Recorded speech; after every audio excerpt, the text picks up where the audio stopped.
So, welcome back, Lex. We've managed to get you back for one more appearance before you leave the country. So, as if you were in this room earlier, you would have seen or heard that Lex is CMO at L'Oreal Group. Soon, that's UK and Ireland, soon to be in Asia and MENA. Been there since 2016, with roles all over the world. Before joining L'Oreal, he was head of digital marketing for McDonald's Europe and part of the business partnerships team at Facebook.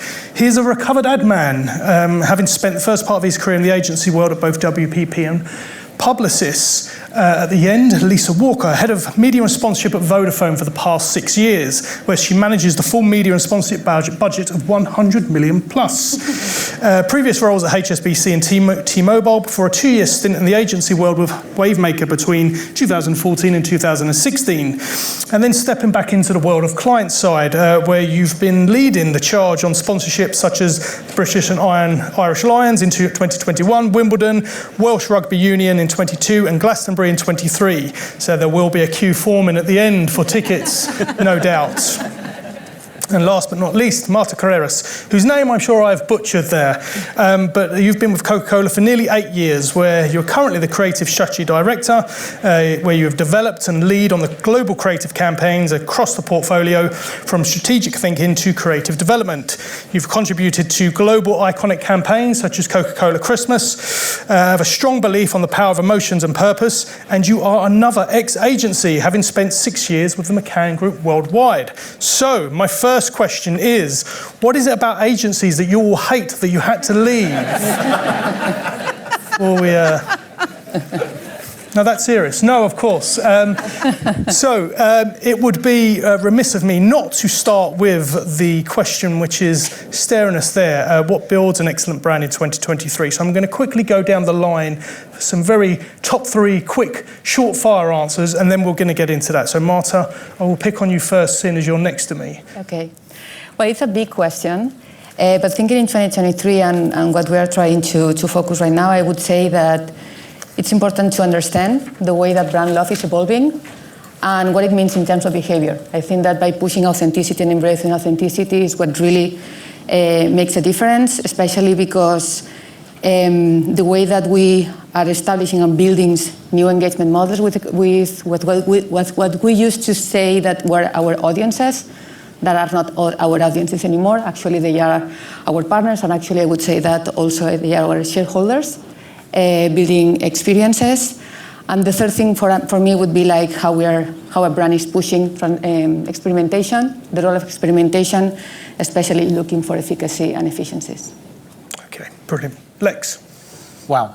So I'm going to agree with everything Marta said. No, maybe I'll add 2 more things on top of that, I think. And you did specifically say 2023, so sort of what's fresh at the moment. I think one is, in the complex ecosystem that we're now in, there's a new platform every day, opening, closing, growing. Executing consistently and understanding how all the pieces fit together is super, super important. And I think the second one is, so obviously in beauty, influence and advocacy plays an enormous role. And so those are other voices alongside the brand voice. And so understanding how you manage brand voice and advocacy voices alongside each other are super important to give a holistic message and experience to the consumer. Lisa, they've given you the easy one at the end, so you now have to come up with 3 new ones. I do. I would say that there's nothing unique about 2023, but obviously we've come through 20 and 21, so we've learnt a lot. Along that journey, I think the most important thing that we've learned over the last 3 years is that every brand has to be, culturally, socially, emotionally relevant, and we've been on a roller coaster. So that is important, but at the same time, you have to be true to your DNA and what's unique about you as a brand. So you have to do the former without forgetting the latter. And by doing those 2 things, hopefully we will engender trust in our customers, because there's nothing without our customers. And I say that because probably the one thing that is unique to 2023 is that, consumers are making very considered choices. They're buying less, they're thinking about things more, they're managing their wallets, and therefore probably more focused on safe choices from brands they trust. And therefore that plays into probably not just our our advertising, but also our media choices, our partnership choices, and how we show up. Okay. So something that came through, certainly when we spoke beforehand, and obviously going down the line here, you've got the vast amount of opportunity and channels now to reach that market, but also how important that audience engages with you, and how they carry that brand on. What challenges does that throw up, first of all? And Marta, I'll come to you on that one. You mean about like these new models of engagement that I was talking about? We spoke before about how, I think a quote that you used when we spoke was how the audience are now almost like the shareholders of the brand. Yes, I think that one of the main challenges that we are having in Coca-Cola is to learn to work in a completely different way. We have been so obsessed like being on brand, and to open the kitchen in a completely different way that we used to do. It's very challenging. It's very challenging not from a marketing standpoint, but also from a legal standpoint. It has many implications. But the opportunities are way bigger. The opportunities in the way that you let many different creators to be part of that, expanding what partnership means. We have been doing partnerships for all our history with Disney and with many things. The way that we are opening the kitchen right now, even for product formulation that we have done with our special editions of co-creations with Starlight or Move with Rosalia or something, the way that we are engaging, sometimes it's scary. That's why I think that the key behavior is to try to be as authentic as possible and let it go all of the rest. And this is the main challenge in a big corporation. I would say that. Okay. And when we talk about authenticity, and Lisa, I'll perhaps come to you. Does that mean that once upon a time brands weren't authentic? I think that it has become harder in a multi-channel world because, because you're showing up in quite differently in different channels. We've gone are the days where your TV ad drove all of your marketing. We're now in the world of short-form content. And therefore, I think that probably we've been on a bit of a journey over the last 10 years of understanding how to show up in this multi-channel, dare I say it, low attention media environment that we now exist in. And so you kind of I don't think we lost our identities or our authenticity, but I think we've had to learn how to show up in different ways and make the most of new emerging platforms, moving from advertising to quite often content, or even relying on third-party media owners to actually, create content for us or be our voice. I think that's been quite hard to learn, and I think brands are getting there now. But I don't think it's been that easy for lots of organisations to adapt that used to be reliant on a very small number of channels where they owned the message entirely. And that whole the influencer piece or the consumer being part of the content, Lex, I know when we spoke, you said arguably L'Oreal were the first ones that stepped into that space before influencer marketing was even a thing. So has that just been a natural progression in terms of what L'Oreal do, or have you had to lean in a lot more into that space? So beauty's always been a category that relies a lot on influence and advocacy. There's no doubt that, what people are talking about, what people are recommending. I think what you can see expanding is who we see as influencers and advocates. You think about, we were talking about, somebody was asking me about fragrance earlier. You think about one of Lancome's big fragrances, one of the biggest fragrances in the world, headed up by Julia Roberts. Lots of people see that and they recognize her. But those are big, big celebrities right at the top of the pyramid. We now have influencers that are specific to one platform, but we also have a lot of dermatologists talking about skincare. But then everybody's influenced by their neighbors, their friends, their family. So thinking about the whole scope of who's talking about brands and who's talking about products and how you put that into media channels, amplify it, touch the right audiences. So it's just taking it and stretching and going much, much deeper. Okay. Throughout this, if anyone's got any questions on any of the points that get picked up, please raise your hand. We don't have to wait until the end, so if there is anything now, raise your hand. Otherwise, get your thinking cap on. There is a question over here. We are really making you work today, Sebastian. You're talking about a more complex, more nuanced media ecosystem. And it just makes me wonder about the question, something that you mentioned earlier, Lex, of expertise versus silos. So clearly it's very hard to be an expert in everything that you're talking about, and the role of the marketer and the agencies that advise you has got more complicated, but the deeper the expertise, arguably the deeper the silos between those levels of expertise, and how you play that out. Who wants to take that one on? No, I'm happy to take it. We have had this debate a lot in Coca-Cola because it's true that we have, I don't know how many experts. I'm considered an expert within the marketing department, let's say. And it's true that we have creative people, and then we have people that is specifically working on influencing and how we are understanding influencers. We have experts in music, in fashion. So I totally get the point.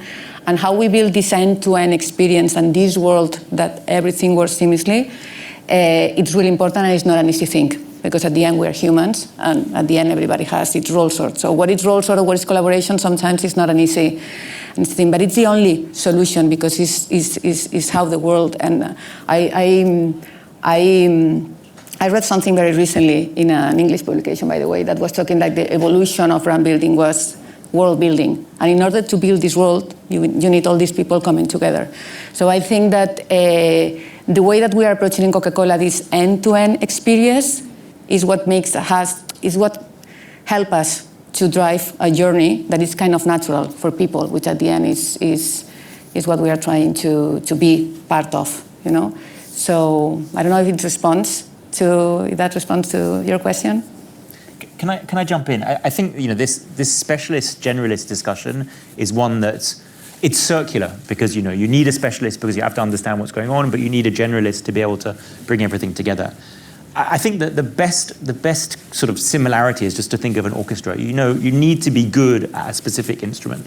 I have 3 daughters, they each play different instruments. They all sound slightly different, and there's not quite an orchestra at home. But when we're bringing brands to market, you need all these different things to work together. You have to understand how one platform, one app, one ecosystem is working. But the consumer doesn't live in a specific place. The consumer doesn't only live on one platform. And I think that's where we have to understand that you've got to do the best of both worlds and deliver a combined experience. So yes, we need specialists and generalists, and those of us running these departments are responsible for making sure that it all comes together. Just to add to that, I think it's a great question, because I think the onus is on the advertiser. The onus is on us as brands in having a really strong brand DNA and staying true to that, but also therefore being willing to hand then the responsibility over to specialist teams to implement that brand DNA through those platforms, ideally through campaigns that then are circular because they are touching many different touch points. But absolutely, it's really important for brands to be in control, because probably we're now working with more agencies, more partners, and therefore we're spreading our brand further through the hands of different teams and organisations. So we can't just hand it over to our ad agency anymore. It's not as simple as that. I think Lisa's point is probably the most important. We're sitting under a big sign that says Future of Brands. When we controlled all the channels, had one creative director or one person really controlling what was a really tight message. Now messages are dispersed across multiple different platforms done by brands, but also multiple different voices. If you don't understand the essence of your brand and control it in that sense, you can't control it executionally. If you've got to control it from a meaning sense, then it's never going to hold together. And how do you internally then, who owns that? Who's the person driving that? Is that you, Lex? So it's definitely not me. We have 36 brands in the building. I couldn't possibly do that. But each of our brands has a home. We have international marketing departments for our brands in Paris, in New York, in LA, in Shanghai. They own that. They own whether it's the purpose, whether it's the DNA, whether it's the cause, whether it's the graphical guidelines. I'm obsessed by distinctive assets and brand codes, because I think those are the ones that we don't always do well enough today, not just us, but the whole industry, in terms of bringing things to market. But it's thinking about what are the things that are the link for a consumer between different contact points with a brand. And when you're thinking, Lisa, then about kind of from a media point of view, and you're thinking about then where you put the brand, what goes into that process? Oh, that's a very short question with a very long answer, potentially. I guess we're thinking about impact. we're thinking about attention, we're thinking about those environments where you can storytell, versus those environments where the contact is fleeting, and then ultimately trying to get the balance right. So we can get our message across effectively, in some cases efficiently, in some cases more elaborately, and I guess it's the sum of the parts that creates that campaign and the overall impact that we're able to deliver through media. And from a creative side then, Marta, how does that feed in to the media department when you're thinking about the creative ideas? Does that come first or after? No, it always comes first. I think that at the end, the most important thing are people, so it always comes first. The challenge here is how we think about, again, the community that we are part of, and they are also part of right now, and not only from a more unilateral, let's say, way of doing things that we used to do. But definitely it's the most important thing. So we used to call it audience first, connection first. Now we are evolving the names, but definitely it's about putting the people first, always, always. So definitely it's the most important thing. And we spoke before about, you said you wish brands would be bolder. Yes. Explain a little bit more about why you would like brands to be bolder and how they could be bolder. I think that it takes a lot to be bolder, especially because, and I'm talking about a little bit like the Coca-Cola case. Coca-Cola used to be a brand that had a very strong point of view, that has had a real history in key moments from a cultural standpoint, and it has always been a bolder, a very bold brand. I still think that we have a lot of opportunities to be bold, but it's true that it's not a unilateral, in English that makes sense, direction. And the way that we need to think on community and the way that we need to embrace and the meaning of inclusion has nothing to do what it has to do a long time ago. So to be bolder right now, it implies to have much more empathy for many other things that we used to do. So right now, the level of inclusion that we want to put in that word has nothing to do with what it used to do, and it's the right thing to do. But it also implies like not to go to the first statement that you want or that you feel as a brand or as a company, because you are a part of the community, and this takes a much more listening and much more empathy than it used to be many times. So we've come back round again, I guess, to the audience piece, that community, making sure that things like trust, purpose, all those things are important.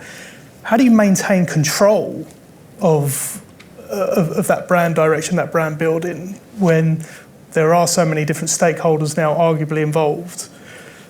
Lex, maybe I'll come to you just because it's something that L'Oreal, as you said, have probably been doing for a long time, or used to. I mean, brands always want to be in control. I think it was Bezos, but maybe I'll misquote him, but didn't he define your brand as what people say about you when you're not in the room? So there's this balance, there's this massive contradiction of, is a brand what you define your brand is, or is a brand what the consumer does? And I think that contradiction and that balance is what you need to do. And then I think it's a combination of creativity and media to kind of balance out the voice in the market. That's why we use media. Right? It gives you reach, makes one person louder than another, or one channel louder than another. I don't think you can control everything today. We work very carefully to choose advocates and influencers that have long-standing relationships with the brands and understand what they're there for. But then obviously there are a lot of consumers talking, but consumers talk to each other and to their smaller groups. Big brand ambassadors who have massive reach, who are closer to the brand, talk with their voice. So I think it's just a question of balancing the whole piece and thinking about how message and media and reach work together. But you definitely can't control everything today. Okay. There's a question here, I think. Oh, you've already got the mic. Hi everyone, Lucy Gill, Audience Project. Speaking to your point about owning the brand and being custodian, the circumstances where the circumstance disrupts that narrative.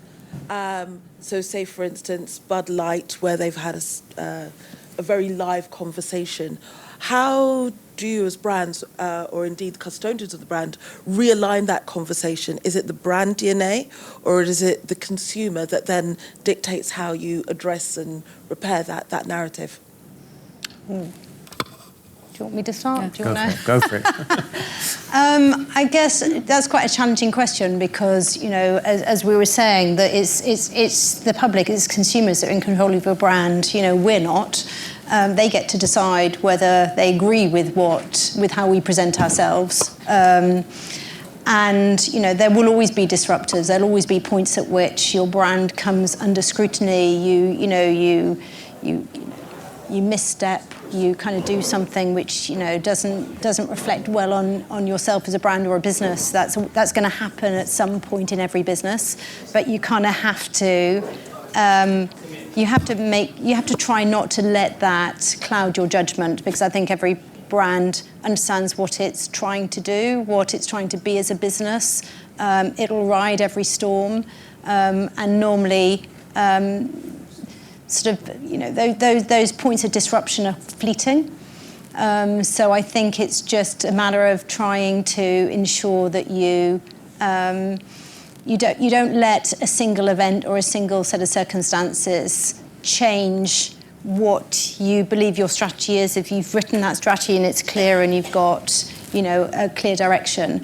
I think in the world of social media it's also quite hard because we all get our social media reports, we all look at social sentiment, and there is a risk that suddenly it's down this week because in our world we have to raise our prices every year. That's just what we have to do, and unfortunately because of CPI and and inflation, they're higher than they would normally be, and that's a single point of disruption which we have to get through every year. But you have to remember that whilst your sentiment might be negative this week, it will normalise. So it's about having a solid plan and being adaptive, but sticking to what you know is right for your brand and your business. I would add that is coming back to my main point, the first point that I made about is the authenticity. So it's always these disruption points will come over, and it will come, and it had happened. I think that by having real clarity on the authenticity that you can deliver with what you are doing is what it can be like the framework that we need to learn to navigate and live the things that will be happening, and to say, look, I messed up here, it was wrong, I failed here, but really like embracing authenticity in a completely different level that we used to do. I think that for us is like the key, not solution, but we see like the light in there, because I really think that authenticity, speaking with people, with influencers, with our communities, at the end is what they really appreciate, and they expect to build that trust that at the end is what builds brand love. And picking up on that, because one of the questions we had was how important is trust, purpose, ESG for a modern brand?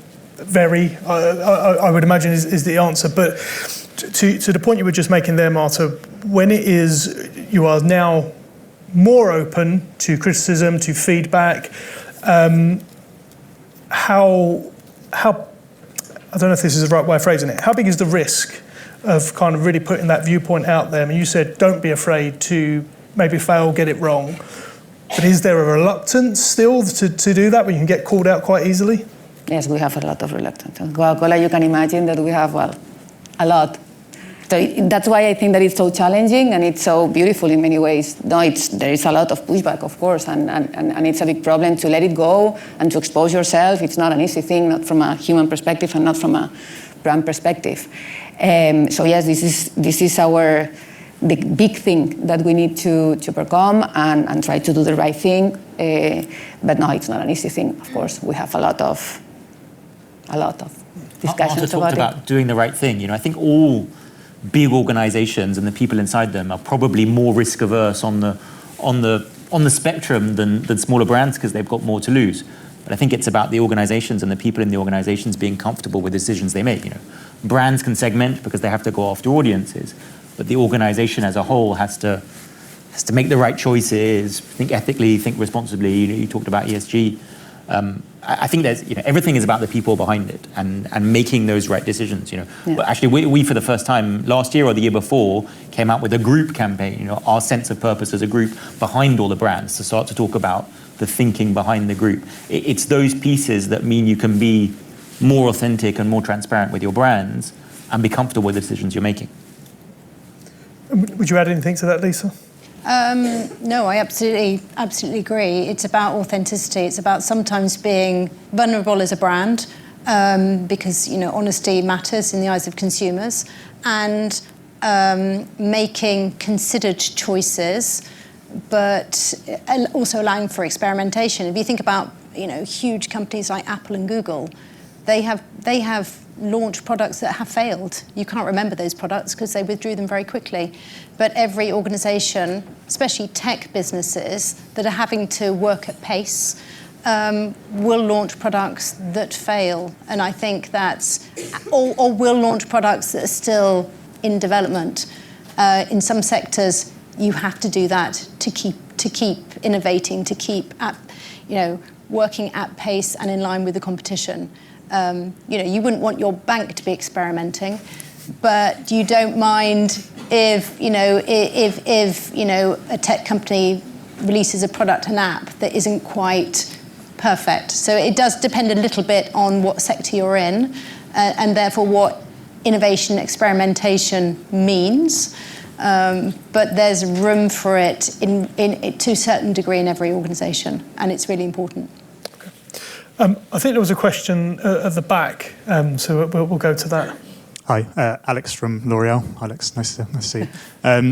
I've been at L'Oreal for about a year, and I think the thing that's really struck me, kind of leaning on the advocacy and influencer point, is not just how rapidly we've been scaling that up. I work on fragrances, which you think maybe isn't the kind of best or the most easiest thing to kind of activate from an influencer perspective, but we've rapidly been scaling up. We've been using more and more influencers. Even this year, we've seen that kind of go through the roof.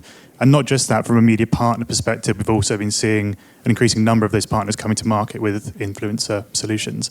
I suppose my question is, this rapid scaling up is great, but I guess it kind of leads to the risk of oversaturation. And I suppose the value of the channel and the value of influencers is we're leaning on their trust with their audiences to try and convey that trust over to some of our products. With that oversaturation, do you think that's going to lead to a lack of trust ultimately in the influencers, and therefore a kind of decline in effectiveness of kind of the use of them? Who wants to tackle that one? No. I'm happy to go. Yes, we have been discussing a lot the way that you can engage with influencers. If it's for a campaign, if it's for a punctual collaboration here, tomorrow, this campaign, 3 months, go out, definitely it's a source of mistrust. If you establish a long-term relationship, I think that is a completely different level, and I think that you have been doing, Nike have been doing, and I think that there is a lot of trust in this type of influencing. If it's just this, and again, I really enjoy having these conversations with influencers sometimes when I had the chance, because at the end they are a brand themselves, so they also want to take care of their communities, and they don't want to go with something that is delivering this lack of trust for them themselves. So it's the way that you can approach something sustainable versus something that is very punctual, the way that I see it. Yeah, I would say certainly the world of influencers is self-regulating, because an influencer starts being inauthentic, they lose their audience. So especially in social media, you choose, the audience chooses whether to follow it, that individual, that content producer, that creator or not. So I would say it will always self-regulate, and I think most content creators will know the limit to which their audience will tolerate their promotion of brands. Okay, we're nearly out of time. So our final question, which is going to be a quick fire question, so very short, sharp answers. Again, which is probably quite a question that probably needs a longer answer. But what is the future of brand building? And Lisa, I will come to you first. I guess in a world of multi-channel, multi-discipline, it's about, the future is about driving impact, and that is in many different ways. That's sometimes about being the advertising, that's sometimes trying to be the content, or enabling your brand to be the subject of content. It's about managing that whole ecosystem, as we said earlier, sometimes about having a really strong DNA, but then being able to put your put the voice of your brand in the hands of a number of people and organisations. Lex? I'm going to steal the last part of Lisa's answer. I think it's about figuring out how to distill the DNA, the purpose, the core of the brand, and then making sure that everything and everyone is able to execute against that. And that's not an easy task. And final word, Marta. No, yes, I totally agree, and I also will steal again this concept that I read about, that from brand building to world building, and how you can create these full end-to-end experiences that are not thinking specifically on product only, but the full flywheel. I think that this is what we should be looking at. Okay. Well, look, we've run out of time. We've probably barely even scratched the surface, but please give the panel a very good round of